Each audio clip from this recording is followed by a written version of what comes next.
My name is Alivia Brown, and you're here because you want to learn how to write the best essay possible and the essay that's going to give you your best shot at getting into your dream school. So really quick, before we dive in too deeply into the tips, I just wanted to touch on a tiny bit why I think essays are so important.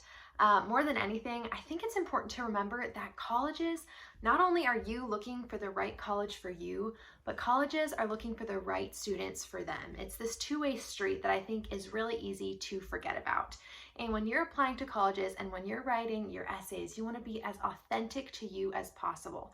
You want to be honest, you want to be truthful, you want to get as much information as possible into these essays about you as possible and not be scared to brag. So I do think this all boils down to one simple question, and that is, how do you reveal as much about yourself as possible in so few words?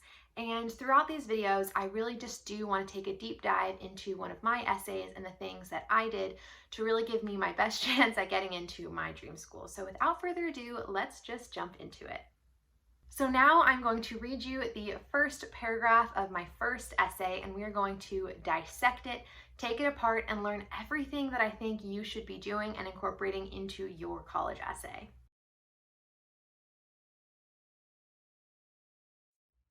Now, the first thing that I want you guys to notice about this essay that I submitted to the UC schools is I jump immediately into what is going on. The first sentence, the first few words even of this essay are, "Our script is almost complete, finally." You do not have the time to jump into every little detail of what you did and how you got there. It's really important to remember that you have to maintain this balance between keeping the reader engaged and also telling the reader exactly what you did in a clear and concise way. Now, all of this is to say, it's very important to include a hook in your first paragraph.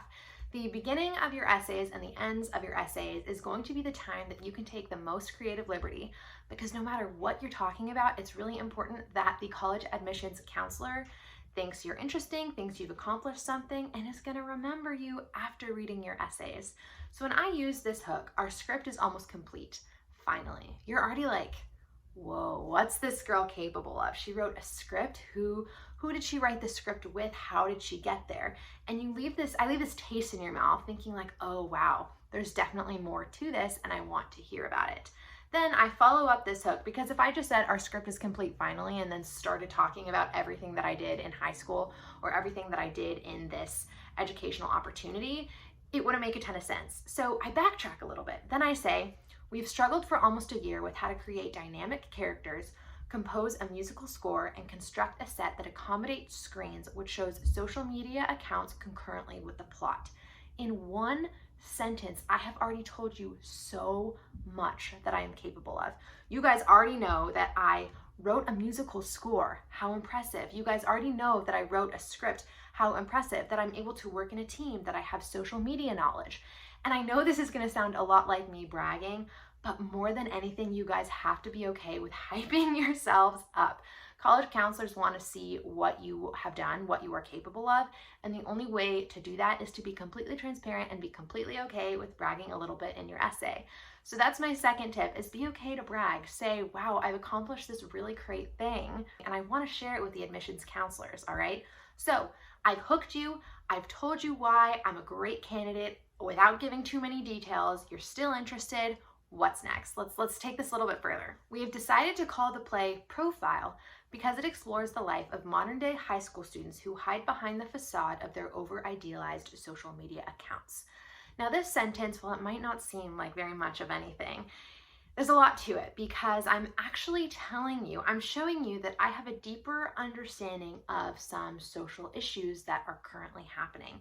Something that was really relevant when I was in high school and is absolutely, if not more relevant today, is this idea of social media not being reality. And we have grown up in the age of social media. And so when I'm telling you that myself and a group of other people actually came together to write a play that has music and great characters and social media involved, I'm telling you that I clearly have this passion for something, so much so that I created a piece and wanted to share it with the world. It's showing you that I have this commitment to changing the world, that I have this concept in my mind that I want to break down, and I am clearly passionate about something in this essay. And when you are writing these essays for the colleges, it is incredibly important that you are able to get yourself across, a little bit of your personality, but more than anything, you need to show them that you have passion, you have drive, and you have goals.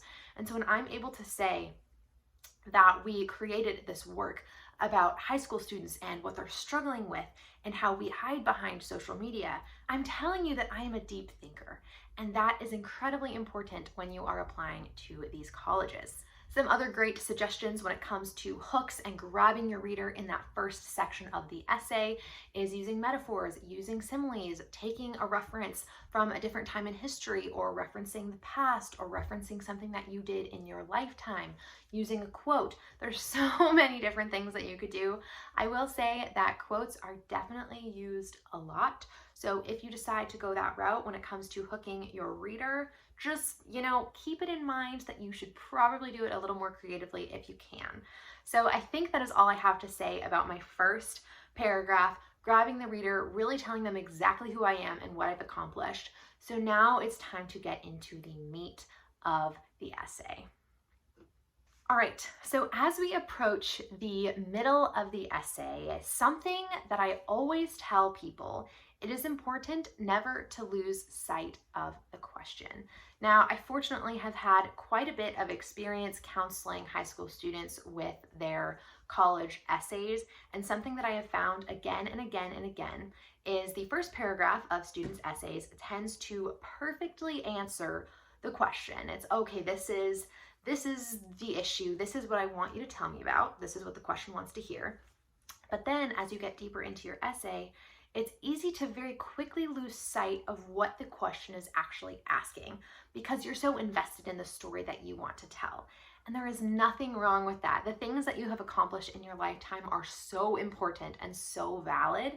And you have to remember that the reader isn't coming from the same perspective that you are. So it's important that as you go through your essay, you constantly are asking yourself, what is the question asking me? And as you get into the meat of your essay, are you still answering the question? So I purposely didn't tell you guys what the question was in the first part of this little lesson, but now I'm going to read you guys the question and break the question down and then read you the second 2 paragraphs of my essay. So let's do it.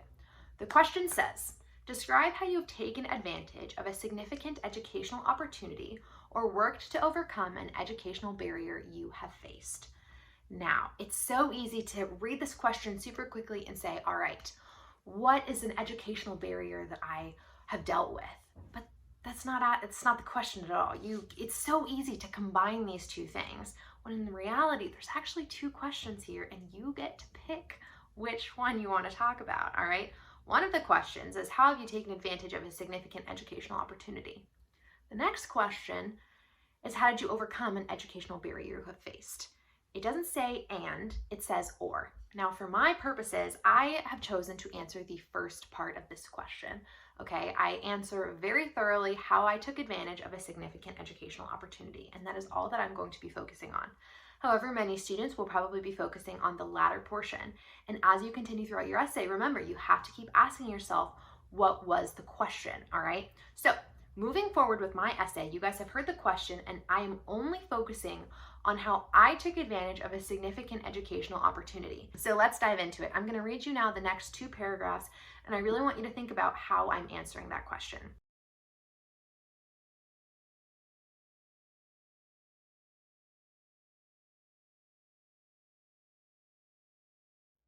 Now, clearly, as I'm going through this essay and reading it to you, all the questions that you might have had in that first question are slowly but surely answered, all right? So let's dive into that first paragraph. Since my sophomore year, I have participated in an organization called Music for Peace, all right? That's not even the full first sentence, but it's answering exactly what I want to get into. Now, while you should be listing all of the incredible things about you and why these colleges should be accepting you, it's also important not to lose sight of the storyline, all right? There's a lot of things that have to be happening at the same time. So this first paragraph, like the actual first paragraph, I threw you right into it. I wrote a play and did all these great things and listed about myself. But how and why and who was involved is relatively unclear, I would argue. And so in this essay, I'm saying since my sophomore year, I'm giving you a timeline, all right? I'm telling you exactly when I did this, how I kind of got started. A teacher approached me and said, hey, I have a great thing going. It's already starting to make sense, the linearity, I guess. It's already starting to make sense, the exact timeline of how these things happened. Now, something that I want you to pay really close attention to is how each of these paragraphs are serving different purposes. You've obviously learned this in all of your high school English classes. I know this isn't new to you, but the first paragraph and the second paragraph are actually establishing very different things, all right? So in the first paragraph, I'm really setting up the basics of how I got involved. I participated in this organization. A teacher approached me. I got to see other members of the group recording at a local recording studio. It excited me. I returned to the studio and wrote a song. All right, there's not a ton of meaty info in there, but it's all really necessary for understanding how I got involved in the play. I set up the basic framework for the next paragraph to make sense. And that is all still really important. And I'm talking to you how I got to that educational opportunity. All right, so this next paragraph, so important, okay? During my junior year, remember, timeline. During my junior year, a teacher approached me with an idea to write a script. All right, so this is when the educational opportunity really comes into play. All right, and I took some creative liberties here. Remember, you guys don't have a ton of space to tell them exactly what you're thinking or exactly what you should be doing. So I say 4 students, period. 1 advisor, period. 1 NYU graduate, period. We had a team, period. I know that's not necessarily the conventional way of writing an essay, but in these essays, you can get creative. You don't want to put a lot of fluff in there. You don't want to say, and the ocean was aqua blue as the sun rose over the cream clouds. I don't know. You don't want to do anything like that, all right? I'm telling you exactly who was involved, okay? And by doing that, I'm saving myself words that I can hype myself up later. And I'm being extremely direct in answering the questions that college admissions counselor might have. Now, something that I do in this essay that I think is extremely important is making myself sound unique. Now, it's important and hard to remember that students all over the world are also very accomplished. They have done great things, just like I'm sure you have. But you have to consider when writing these essays the things that actually makes you stand out. Yes, writing a script was an incredible thing. Yes, writing a musical score was incredible as well. But take it to the next level. Why is this actually so different from things before me? It could just be another play, another musical score. Why is it different? And I tell you exactly that. Each student involved in the show was responsible for creating a character and developing their traits in a way that would fit into a high school environment. My character is the student body president who faces intense academic pressure. My co-writers were responsible for developing individual characters as well. Now, when I'm telling you that each student was actually responsible for one character, that is a very different way to write a play than many others before me. Most shows have one writer, and this writer writes for several characters, but that's not what we did. I wrote for my character and the other students wrote for their characters. They developed these characters. And so what happens is it's obvious to see that I have a deep connection with the character that I wrote for. And same goes for the other students. And another thing here too, this is one of the most important things that I want you to take away from this video. When I talk about myself and the character that I wrote and the things that I accomplished, that is one part of the puzzle, but clearly in a project such as this one, I'm working as a team. And it's really easy to, again, lose sight of yourself and lose sight of the fact that the colleges want to hear about you, not the people that you worked with. So there's this balance that you need to find between hyping yourself up, what were the things that you did that were really great, also the fact that you can work in a team, and also not dragging on talking about the people who you worked with. I think in the essays that I have read before, I find people writing about all the incredible ways that they saw someone that they were working with transform. Maybe you were volunteering at a group and you saw the members of this group go through this huge transformation and you think it was partially your responsibility. What happens is people will waste an entire paragraph talking about this huge transformation of the people within that organization. And that's great. That is so important. I'm going to talk about impact here in a minute. And at the same time, you don't want to drown on about the people you work with for too long, because at the end of the day, that's not who the colleges are letting in. It's you. And so again, we're going to talk about that a little bit later, but do keep that in mind. Once again, we are going to be reading the final third/fourth paragraph. I say /4 because my fourth paragraph is actually only one sentence.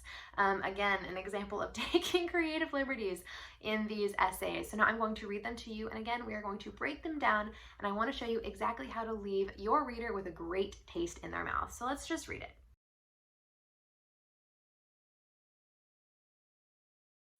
So while this is very short, there is actually a lot going on here.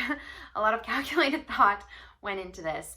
And I'm sure you guys probably noticed that in this paragraph, I am telling you exactly the impact that has been made. This is the one time of your essay that I will say it is likely that you will need to stray just a tiny bit from the question. And I mean, in some ways they're related. Remember, the question is asking you how you took advantage of a significant educational opportunity. But the thing that I want you to focus in on there is take advantage. Take advantage has a lot of meaning to it. It could mean how you got involved, and at the same time, the thing that I really want to get at is how it means making an impact. Colleges want to know how the significant educational opportunity impacted you, and also how you used this educational opportunity to impact the world. Because keep in mind, these colleges are looking for really great minds, really motivated, really inspiring, really impactful students to let into their school. I impacted the world by creating a script, by writing music, by writing realistic characters. And at the same time, this experience had a very strong impact on me. I was able to learn about how people interact. I was able to learn how to write music. I was able to learn how to write a script. All of these things together clearly blend extremely beautifully, and there's so much possibility for the future as a student in high school, in college, in the rest of my life. And that is the thing that you want colleges to remember you by. You want them to remember that you are the type of person that can make an impact on the world. Because remember, these colleges love being connected to students like you who are going to change the world one day. The final thing that I really do just want to hone in on in this essay is the conclusion, but my conclusion was really just one sentence. And I'm going to read that to you again right now, just so we can really break it down. Currently, profile is on its way to the stage as we learn and apply the next steps in the production process. So you guys will remember that earlier in this lesson, I discussed how the hook is a great space to be creative and really get your reader thinking about what it is that you have to offer, how awesome of a student you are. And the conclusion at the same time is actually a very similar space. You have this opportunity to be creative, and at the same time, it's the greatest way to push the reader of your essay to remember you. Why do you stand out? The conclusion is all about that. And I took a very uncommon, unpopular approach in this conclusion. First of all, it's one sentence. And secondly, I'm writing about something I've actually not done yet. Profile, our play, is on its way to the stage, and we are going to learn to apply the next steps in the production process. This is an absolutely, I think, incredible way to end your essay, because not only have you just spent 300 words talking about all the incredible things that you've accomplished, yet you're also telling them that there is still so much more that you are going to learn in just a few words, all right? At the end of the day, I think it's just really important to remember that the end of your essay is the time to make an impact on your reader. You want them to remember you for the amazing things that you did. I think essays are such a great space to talk about why you are a great candidate for these institutions, and you have to remember that you are worthy of being there. And if you can remember that, and you can remember how you stand out from the rest of the students, I truly think you have the best shot at getting into your dream school. Ultimately, I just want you guys to remember that as you are looking for the perfect college for you, colleges are looking for the perfect students for them. So be honest, be authentic, be your best self in these essays. Don't be afraid to say the best things about you. It feels extremely weird for me to be bragging about myself for this entire lesson, but that's just what you have to get comfortable doing. And I wish you guys the best of luck. If you guys want to find me on any other social media besides this wonderful space that is LINKSTORY, you can find me on YouTube at Alivia Brown. And I truly, truly, truly just wish you guys all the best in the future. All right, bye.